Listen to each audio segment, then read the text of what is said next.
Now when it comes to updating data in your tables, you're going to have a similar situation that you had when you were inserting data. Now here's our employees table again, same one we've been using throughout the course.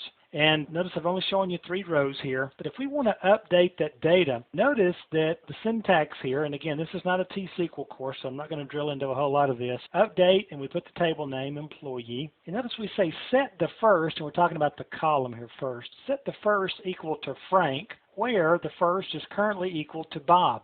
Now if I run this query right now, a couple of things are going to happen. First of all, everybody who has the first name of Bob is going to be set to Frank. So if I have 48 Bobs in my database, their first name is going to be changed to Frank. That might not be what I want. So I probably should write a more selective where statement where the first name is equal to Bob and last equals Harris, that kind of thing. So I want to make sure I get the correct row. Now there's something else that's going to happen here. If I update and just change Bob to Frank, that's what I'm doing here, and if, for example, I didn't have anything in status and I didn't mention status, there's a number of scenarios where it can throw an error because I see this as only changing this particular field or column, but in reality what SQL Server does is a delete and then an insert, and anything that's not changing just gets reinserted back. So if this was empty, and if I was changing this row and it was empty and it did not accept nulls, there would be no data to go back in there, and it'll throw an error saying, you know, don't allow nulls, and this stuff will drive you nuts.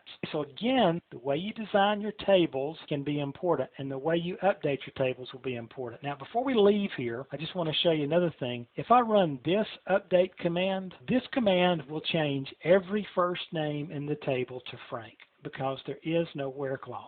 So be careful with these things. And in some of those instances, these nulls and not allowing will save you from yourself. But just wanted to show you a couple of nuances on updating data. And again, you kind of see that sometimes our nulls and the ability to accept nulls in a column doesn't really just come down to that, nerd administrators fighting amongst themselves about what null means and whether you should store them or not. Like most decisions in a database, there's 43 different possible reasons why you would or would not want something. So I hope you're kind of starting to get a glimpse of that here. And again, your second, third, fourth database design, you will just intuitively know this stuff, and you'll kind of get a sixth sense about which way to go when you're designing based on what you're going to be doing with that database.